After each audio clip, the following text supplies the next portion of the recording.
Economy को ठीक करने के लिए शुरुआत में एक ही कदम उठाना है जिससे लोग नाचेंगे सड़कों में, इनकम टैक्स अबॉलिश करना।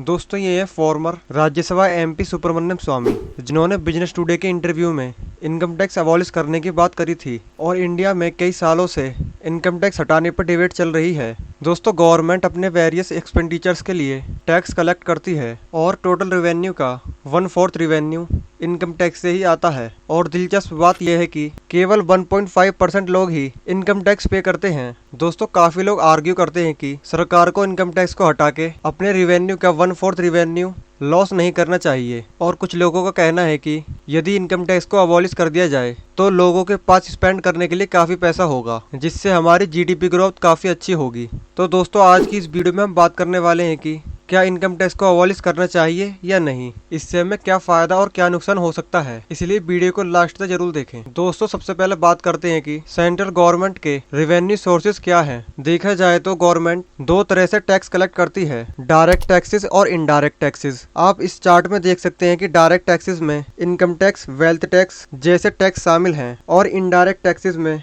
कस्टम ड्यूटी, सर्विस टैक्स जैसे टैक्स शामिल हैं। मोर देन 50% टैक्स जो कलेक्ट किया जाता है वो डायरेक्ट टैक्सेस से आता है और बाकी इनडायरेक्ट टैक्सेस से, जैसे जीएसटी एंड एक्साइज ड्यूटीज। इन टैक्स कलेक्शन से गवर्नमेंट अपने वेरियस एक्सपेंडिचर्स को कवर करती है, जैसे infrastructure, defence, education, welfare schemes. इन चीजों पर स्पेंड करे गए पैसे वेरियस टैक्स कलेक्शन से किए जाते हैं। टैक्सेस के अलावा इन एक्सपेंसेस को कवर करने के लिए गवर्नमेंट लोन भी लेती है, इसीलिए इनकम टैक्स एक इम्पोर्टेंट सोर्स है। इनकम टैक्स अबॉलिश करने से लोगों की इन हैंड इनकम बढ़ेगी और जब लोगों के पास ज़्यादा पैसा होगा तो वो ज़्यादा पैसा खर्च करेंगे, जिसके कारण बिजनेस और इकोनॉमी को फ़ायदा होगा। दूसरा फ़ायदा होगा कि इनकम टैक्स अबॉलिश करने से हम ब्लैक मनी को वापस ला सकते हैं। एक रिपोर्ट के अनुसार 384 बिलियन डॉलर से 490 बिलियन डॉलर तक हमारे देश में ब्लैक मनी छुपी हुई है। अगर इनकम टैक्स को अबॉलिश कर दिया जाता है तो ये ब्लैक मनी वापस आ सकती है। बेसिकली ब्लैक मनी वो पैसा होता है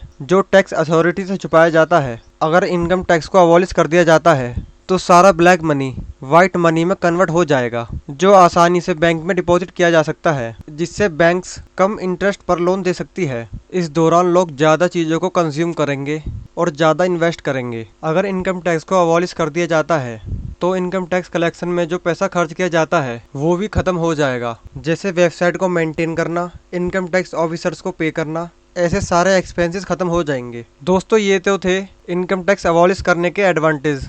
दोस्तों, अब बात करते हैं इनकम टैक्स को हटाने से हमें क्या नुकसान हो सकता है। जैसे कि मैंने पहले बताया कि इनकम टैक्स टोटल रेवेन्यू में 28% कंट्रीब्यूट करता है। तो दोस्तों, जानते हैं इस पैसे को कैसे रिकवर किया जा सकता है। जो लोग इनकम टैक्स हटाने के फेवर में हैं वो लोग आर्ग्यू करते हैं कि इस पैसे को रिकवर करने की कुछ हद तक जरूरत नहीं पड़ेगी, क्योंकि इकोनॉमी ग्रोथ काफी अच्छी होगी, बाकी और सोर्सेज से ज्यादा पैसा आएगा, इसीलिए इनकम टैक्स को अबॉलिश किया जा सकता है। दोस्तों, यहाँ पे उन देशों को देखना काफी हेल्पफुल होगा जहाँ इनकम टैक्स बिल्कुल नहीं है, और है तो ना के बराबर है। दुनिया भर में ऐसी 23 कंट्रीज हैं जहाँ पर इनकम टैक्स नहीं है। दोस्तों, बात करते हैं ऐसे देशों की जिनकी सरकारें पैसा कैसे कमाती हैं। सबसे पहला देश जो आपके दिमाग में आएगा वो है यूएई।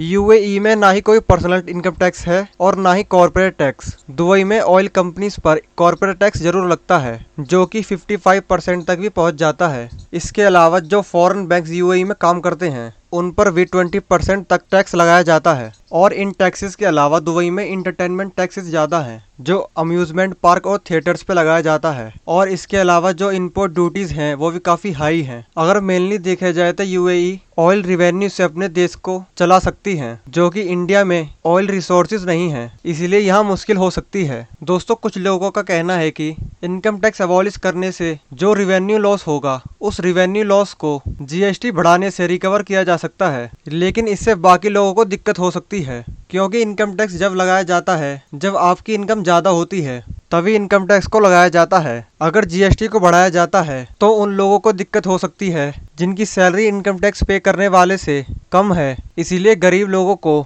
जीएसटी बढ़ाने से दिक्कत हो सकती है, या फिर सरकार को कोई नया टैक्स इंट्रोड्यूस करना पड़ेगा जिससे सरकार अपना रिवेन्यू कमा सके। दोस्तों, इनकम टैक्स को हटाना या ना हटाना यह अब भी एक डिबेट का मुद्दा बना हुआ है। अगर इसके कंक्लूजन की बात करें तो गवर्नमेंट को सोच समझकर इनकम टैक्स को अबॉलिश करना चाहिए। रिवेन्यू के लिए अदर सोर्सेज को नहीं ढूंढ लेती जब तक इनकम टैक्स को अबॉलिश नहीं करना चाहिए। दोस्तों, आपको क्या लगता है, इनकम टैक्स को अबॉलिश करना चाहिए या नहीं? आप अपना ओपिनियन कमेंट बॉक्स में दे सकते हैं। और अगर वीडियो इन्फॉर्मेटिव लगे तो लाइक करें, चैनल को सब्सक्राइब करें और वीडियो को शेयर करें।